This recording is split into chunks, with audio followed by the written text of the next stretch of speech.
Hey, folks. My name's Joe Biden. Welcome, Mr. President. We've been waiting for you. Welcome to the swimming pool. Could you clarify some of your comments yesterday with regard to strikes on Iranian oil facilities? What did you mean by them, given some of the reactions we're seeing in the market? The Israelis have not concluded what they're going to do in terms of a strike. That's under discussion. I think if I were in their shoes, I'd be thinking about other alternatives than striking oil fields.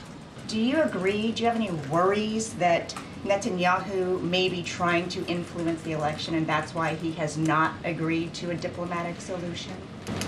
No administration has helped Israel more than I have. None. None. None. And I think Bibi should remember that. And whether he's trying to influence the election or not, I don't know, but I'm not counting on that.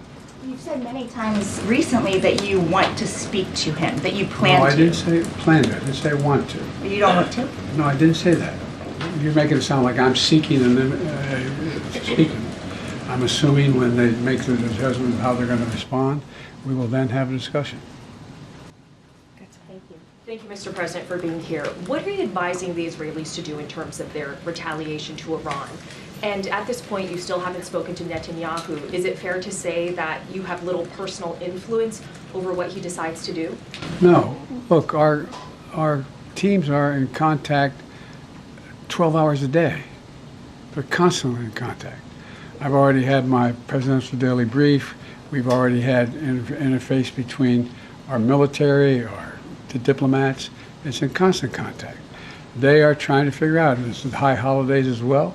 They're not going to make a decision immediately, and so we're going to wait to see when they want to talk. But over the past few months, they've consistently defied your administration's own advice. So do you believe that the Israelis are going to listen to the advice you're giving them?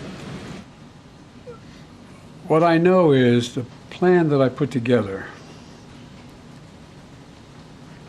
received the support of the UN Security Council, the vast majority of our allies around the world, as a way to bring this to an end. Look, the Israelis have every right to respond to the vicious attacks on them, not just from the Iranians, but from everyone from Hezbollah to Houthis, anyway. And but the fact is that they have to be very much more careful about dealing with civilian casualties. So how should they respond? You expressed concerns about attacks on Iranian oil facilities. How should they respond? That's between me and them. All right, we got to move on. Go ahead, Tim. Thank you, everybody. Thank you, Mr. President. Thank you, sir.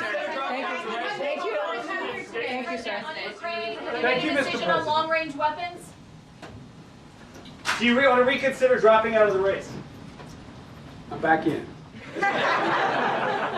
What made you want to come here today, Mr. President? All right, everybody. Thank you, Mr.